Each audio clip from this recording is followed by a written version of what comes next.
The universe has a cruel sense of humour, revealing that the man I called husband was bound to me by blood first.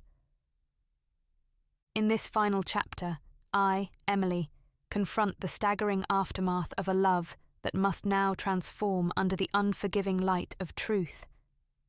The revelation that Mark and I are more than just soulmates, that our connection runs deeper than vows, deeper than years of shared memories, is a tide that washes over us with merciless certainty. Journey with me through the heartache and the healing, as we navigate the uncharted waters of a relationship reborn from the ashes of a devastating truth. Herein lies the end of a chapter, but not the story, for life always finds a way to continue, even when the path takes turns we never expected to tread. Chapter 6. I found out that I was married to my half-brother. In the pale light of dawn, the world seemed muted, as if holding its breath. The journey to the clinic was silent, a void where once there would have been chatter, or at least the comfortable silence of familiarity. But that was gone now, replaced by a chasm that Mark and I didn't know how to bridge. The sterile smell of the clinic was a sharp contrast to the warm, earthy scent of our garden back home, where our biggest concern used to be whether the roses would bloom well this year. Now, as we sat in the cold waiting room, even the roses seemed like a distant memory. The nurse called us in with a smile that didn't reach her eyes. She knew, they all did, why we were there.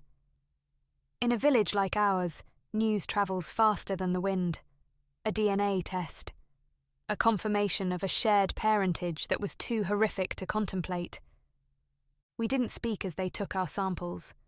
The clinical efficiency of the process was almost offensive, reducing our shared history, our love, to a few milliliters of saliva in a test tube. As we walked back to the car, I couldn't help but think of all the things that had brought us here, the threads of fate that weaved a tapestry so intricate and so tragic. Back home, the wait began. Days stretched into an eternity, each one layered with the same routine, devoid of the warmth we once shared. We were like actors in a play that had long since ended, not knowing how to leave the stage. The roses began to bloom, a splash of colour in a world that had turned grey. Mark busied himself with tending to them, lost in the petals and thorns. I watched him from the kitchen window, a pane of glass between us that felt like a wall. And then, one morning, the call came. I held the phone in a shaking hand, Mark's eyes locked on mine. "Yes, this is she," I managed, my voice a whisper. The voice on the other end was gentle, apologetic, but the words were a sledgehammer. "Yes, I understand. Thank you for letting us know." The phone slipped from my hand, bouncing on the couch, its beeping tone a distant echo. I didn't have to say anything. The truth was written all over my face. We were siblings, half-siblings. The test was conclusive. The silence that followed was a living thing, pulsing with the shock and grief of our newfound reality. Mark reached for me, his hand trembling, and I met him halfway, our fingers entwining. In that touch was a world of love, of pain, of memories that were now tainted with the stain of blood too closely shared. "We can't." His voice broke, and with it, the dam inside me burst. "No, we can't." Tears streamed down my face, mirroring his own.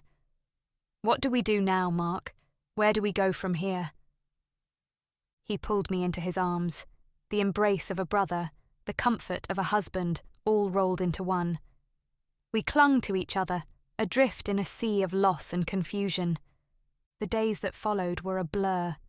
Lawyers were consulted discreetly, options laid out with clinical detachment. Annulment. It was a word that tasted like ash, a word that unravelled the fabric of a decade of marriage. But amidst the legalities and the logistics, there was a thread of something else. Hope.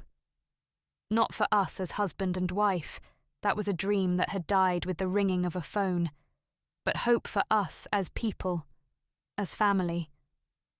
We decided to face the world together, as siblings, as friends. The love we had for each other hadn't changed. It had merely shifted, morphed into something different but no less real.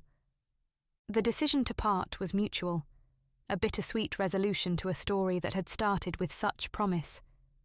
The annulment papers were signed with a solemnity that was almost ceremonial, a quiet acknowledgement of the life we had shared and the new lives we were about to begin. I decided to leave the village, to seek out the other siblings that my mother's diary had hinted at. It was a quest for connection, for understanding, for a family that was suddenly both smaller and larger than I'd ever known. As for Mark, he stayed. The village was his home, the place where his roots ran deep. He would continue to tend the roses, those bursts of colour in a world that could still be beautiful, despite everything.